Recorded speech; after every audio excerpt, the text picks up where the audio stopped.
Hello and welcome to a new episode of Pat's Chat. Today I have a really awesome guest, Umar Munshi. He is the co-founder and managing director of Etis Global, CEO of Global Sadaka, uh, chairman of the Islamic Fintech Alliance, really an expert in fintech. So I'm really happy he's with me today. Thank you very much, Umar, for your time.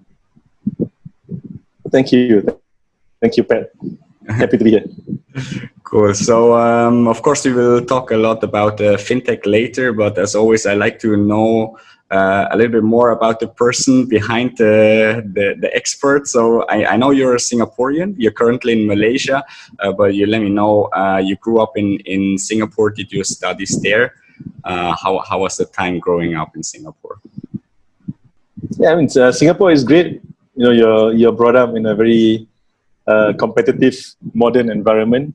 So that shapes most of us to be aggressive people, focused people, but not too much entrepreneurship in the past, although now it's becoming a hub for entrepreneurs. But when I was growing up at that time, it was still not so common for young people to be doing their own business like what I did. So that was something quite different. Yeah. Understand. I read that you went to the National University of Singapore, but then you dropped out. You did not complete your degree. What was the reason for that? Yeah. So I mean, to be frank, I'm not the kind of academic kind of guy who can focus and study well. So I sort of scraped through to get into all the good institutions, and in fact, I did not get into business school at first. But while I was in national service, you know, all males in Singapore have to go through 2.5 years, now 2 years of national service in the military or in the police force. So while I was there, I started exploring business. And so I decided, why not go to business school? But my grades were not good enough. So I hustled myself in. I went for interviews, I pushed, and I went and I convinced the school to let me in. So I went in.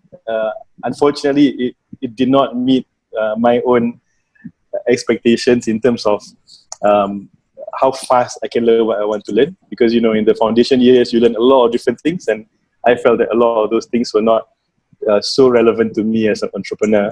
Although today I look back and I realize a lot of those things were in fact quite important. But yeah, at that time I was young and impatient. And so I lasted 1 year. At the end of 1 year, I convinced the school, the university, to give me leave of absence so that I can pursue my business interests. And then I was supposed to come back, but I never did. Yeah. More fancy to start your businesses already than studying, basically. Yeah, of course, much more exciting. Yeah, yeah, I agree with that. Well, but what would you say, like looking back at that, was that a good decision? Is that something like you could recommend? Is it better like to just like start your first ventures, move into entrepreneurship, or really keep like hard working in the university studying first? Yeah. I think there's no advice that's suitable for everyone in the same way. So it's more about the individual. If you are inclined to studying and you feel that it adds value to you, then of course, please go ahead and complete it. But if you are someone like me who is forced to go down that path, you know, sort of forced to go down that path by societal pressure and so on, expectations, then at this moment, especially today, it's better just to go your own way. That would be my advice. Yeah. Okay, nice, great advice. So you you went directly into entrepreneurship. I read somewhere or I listened in another podcast that you opened a restaurant first. That was your first venture. Yes, that was actually my probably third or fourth venture. But yeah, one of the more significant ones. Yeah. Okay. One of the more significant ones. I think I was 20, 21 years old when I did that.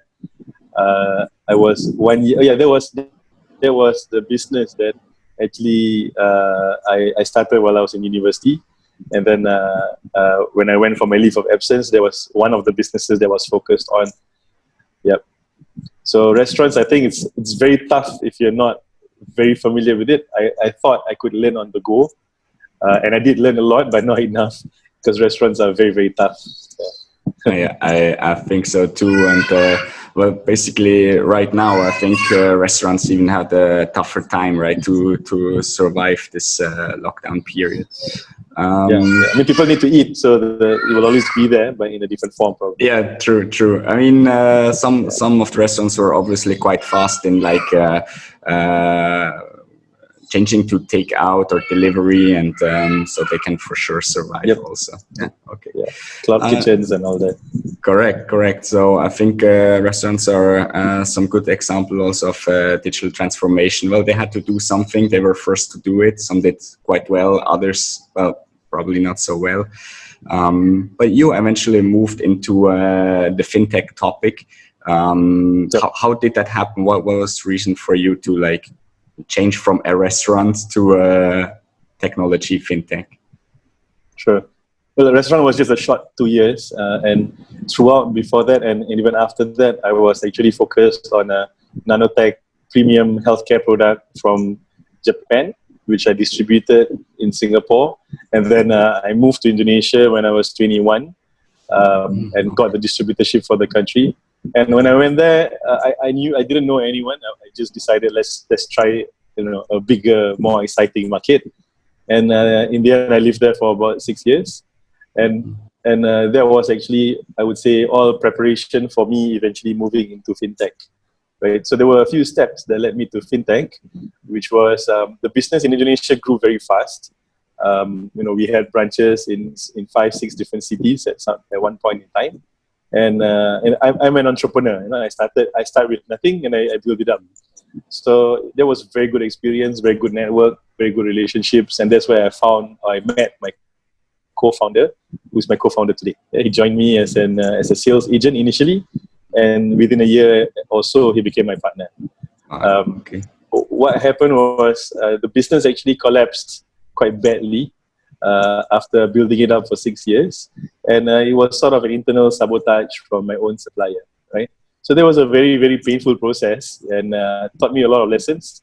Main lesson was don't just trust people, although you've been working with them for so long. Where this guy essentially, engineered his exit by collecting all the cash we had for a new batch of stock, and then he disappeared. Oh, right? So bad, yeah. when that happened, we had no contingency plans, we had no side businesses, no side income. Everything we had was in that one business.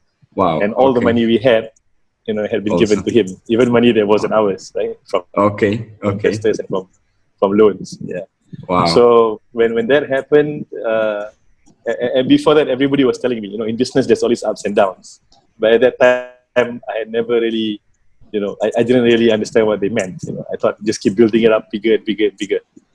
But yeah, it's normal in business to have ups and downs, and that so-called downfall or crash was actually the trigger for me to change my worldview, my life view, and my life focus.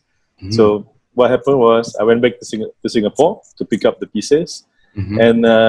And then I realized the banks who used to be my friends, the financial institutions, were now my enemies because they previously, because of the debts. I had a sports car that was repossessed and stuff like that.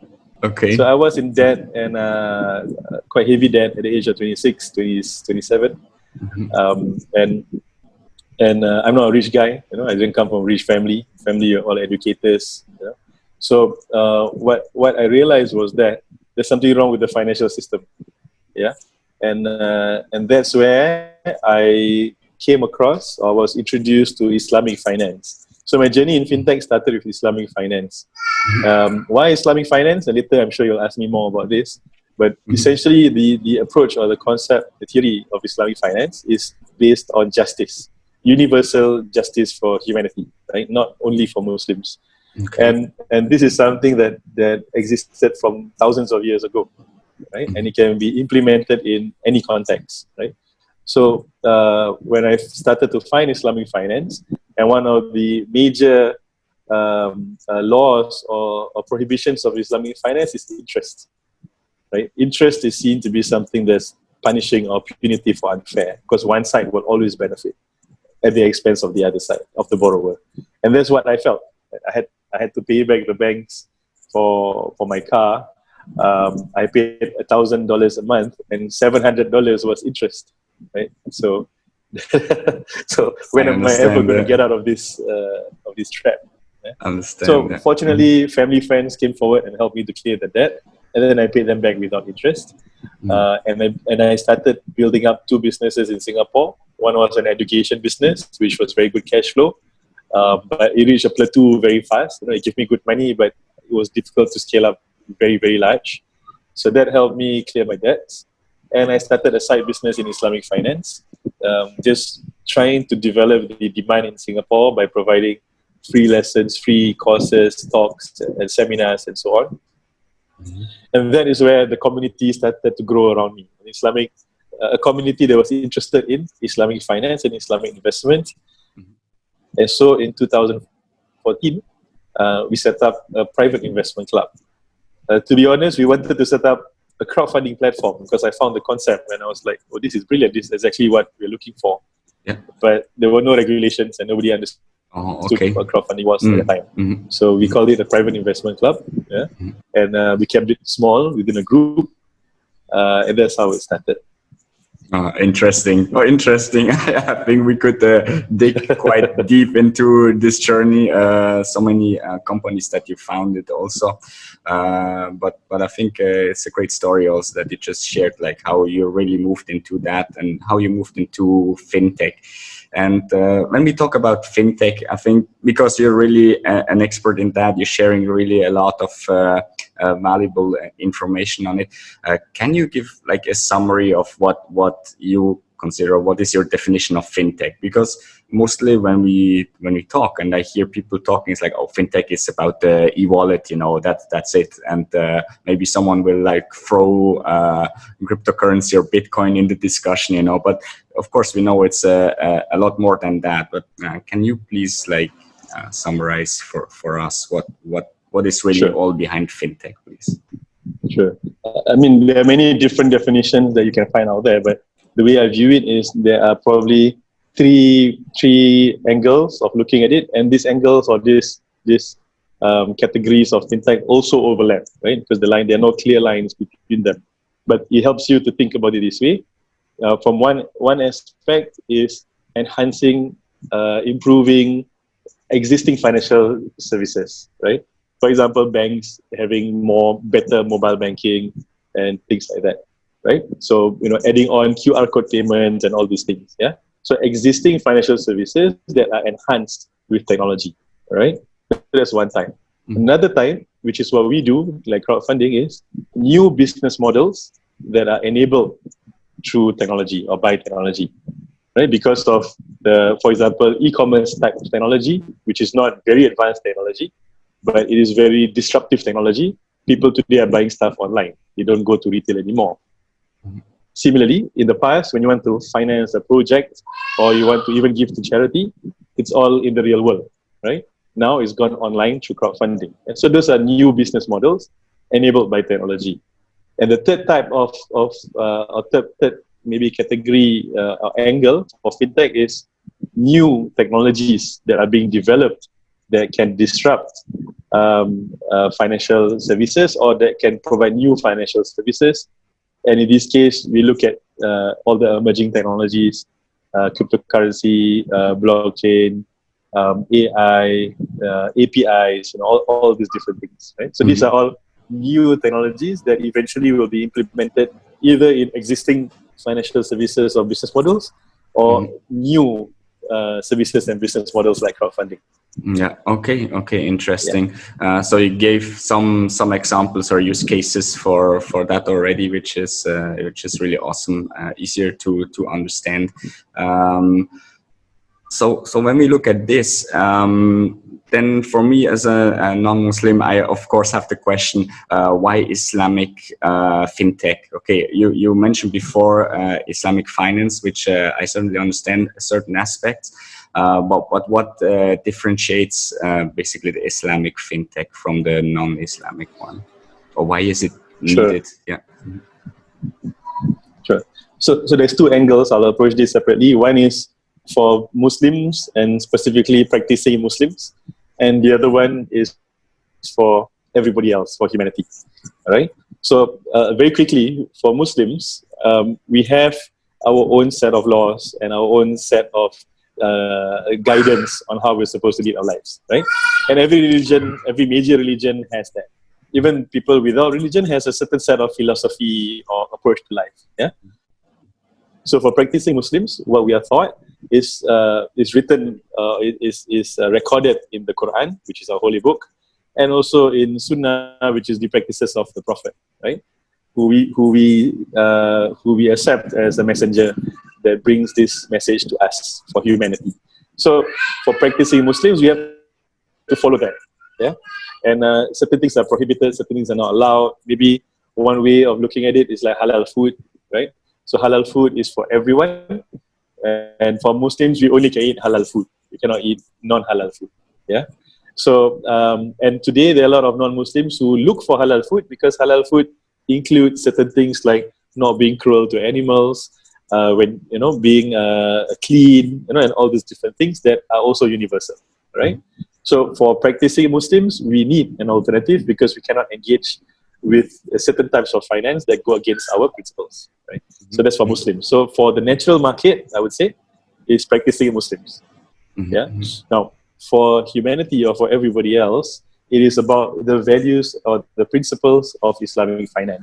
If they resonate with you, then then it will be something suitable for you to participate in. And in Malaysia, it's a very good example. The Islamic banking infrastructure here is one of the most developed in the world. And not many people know that although it's a Muslim majority country, but for Islamic banks here, more than half of the deposits are from non-Muslims. Oh, Why? okay. Because they like the features. Yeah, they like the characteristics and features of the product. Yeah. Interesting. So it is about the product itself. It's not about faith. Yeah. So for Muslims, it's about faith. For non-Muslims, it's about the product. Like what value does Islamic finance add? Now, when it comes to Islamic Fintech, we have an opportunity to implement Islamic finance outside of the banking system or outside of the existing financial system, where the number one driver is profit motive or shareholder interest, right? Stakeholder interest.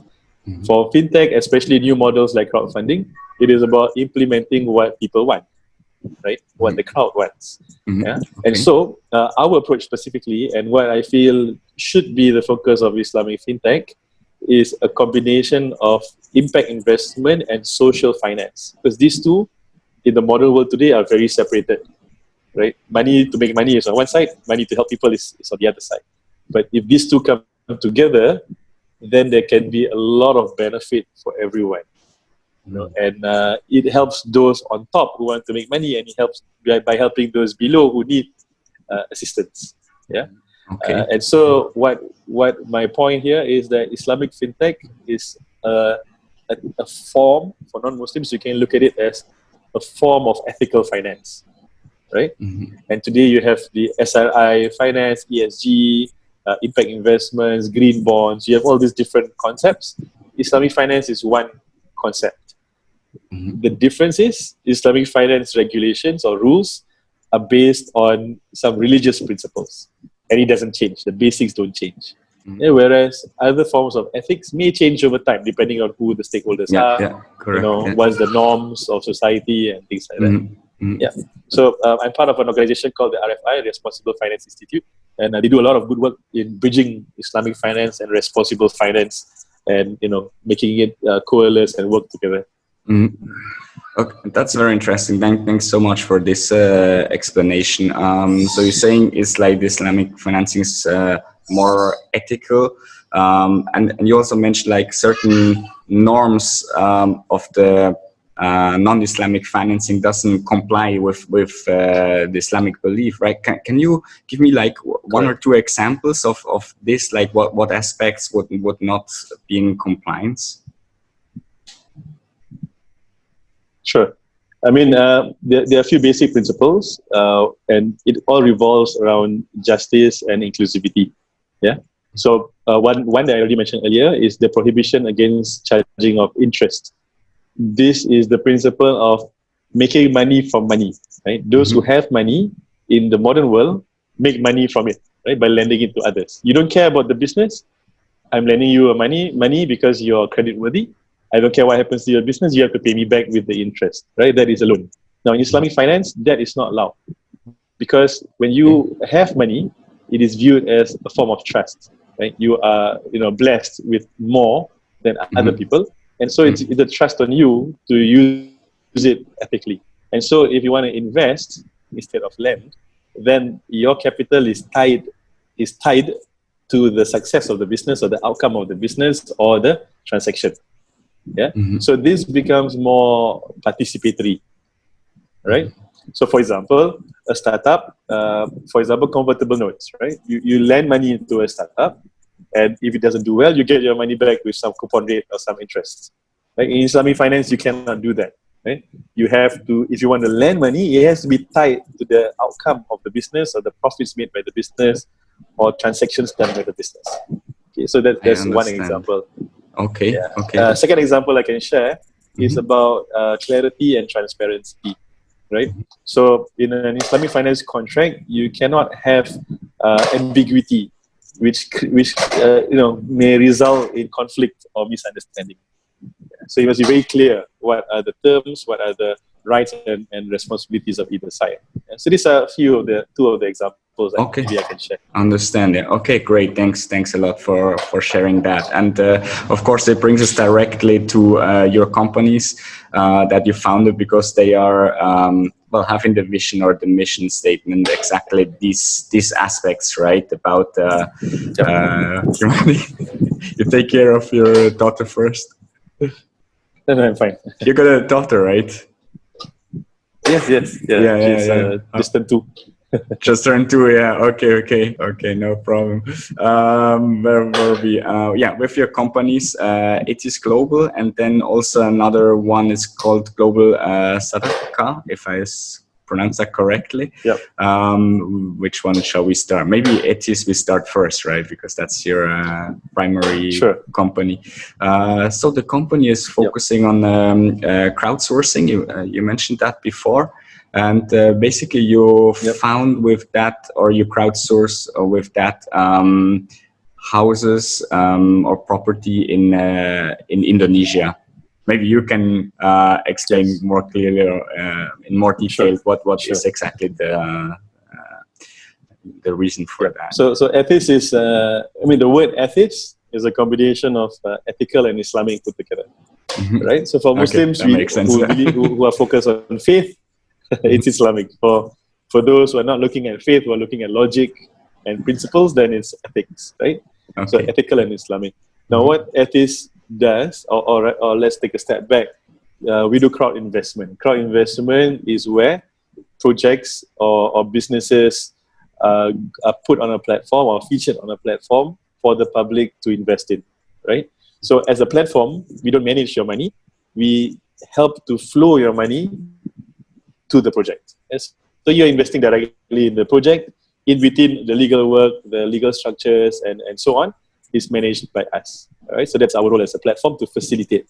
Just like how when you do e-commerce, when you go to Lazada does not own all the businesses. They just match you to those businesses, right? So we match you to the projects or to the businesses that you want to deploy your investment capital in. Okay. So that's the general concept. And our specific focus is on emerging markets and impact investment, right? So right now we are approved by the Financial Services Authority in Indonesia, and we also have an approval from the Securities Commission in Malaysia. Right? In Malaysia, we have not yet launched our platform. Should be launching in Q3 this year, in a few months' time. Cool. Yeah. It will be the first Islamic equity crowdfunding platform in Malaysia. And for Indonesia, we just got the license in November last year, but we've actually been operating there for more than 5 years before licenses were available, or while processing licenses. Interesting. Right? But you handled it early in the... Yeah. Sorry, interrupted there. So you handled it out of Singapore, right? Because I see the investment seems to be all in Singapore dollars. Yeah. But now you can move directly to Indonesia itself. Yeah. Okay. I saw that you in this way you helped helped basically to finance more than 8,000 houses or properties. Yes, we provide bridging funds to developers. So it's typically about 5% to 10% of the project capital required.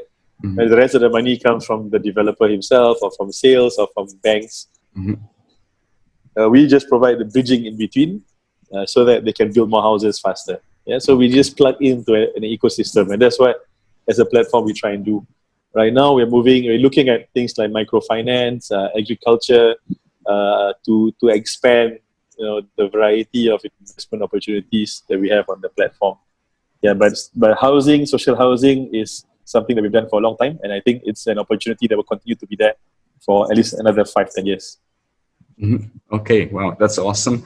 That's a great thing. I'll put up the link later. And as I mentioned before, again, it's also open for non-Muslims, right? So everyone can basically invest or help to crowdsource or crowdfund these projects. Yeah. Awesome.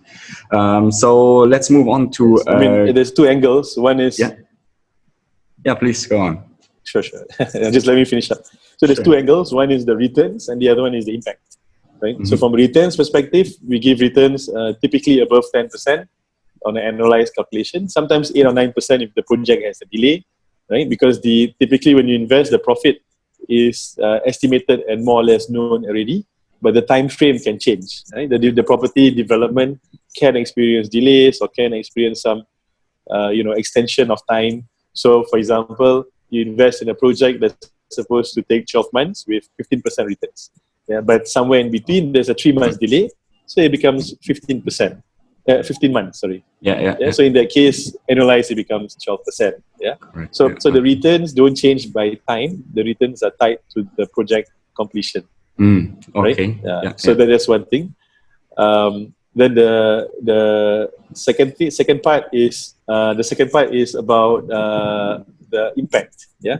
Mm-hmm. So when you do this investment, you directly provide houses for people, right? Mm-hmm. And these are low-income people and there's a huge shortage of about 13 million houses. Yeah. So this is a government program which supports more than 1 million houses being built every year, and so we plug into that program to help more houses get developed. And so your investment not only makes for you money, but it also helps people get a home. And getting a home can help, an entire communities to break out of poverty in the long run. Wow. Okay. Awesome. Yeah. Very, very nice. Very great project, I have to say. Yeah, I think we can leave Ethics Global like that for the moment and move over to Sadaqah, Global Sadaqah it's called. I had to look it up, of course. I understand now that it's the term means voluntary charity. Maybe you can let me know what the platform really does. Sure.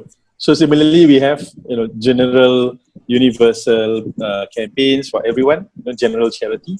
You can see on our platform, we help refugees, we help people affected by the COVID, we help frontliners, we facilitate donations to people who need food to sustain and survive and things like that, right?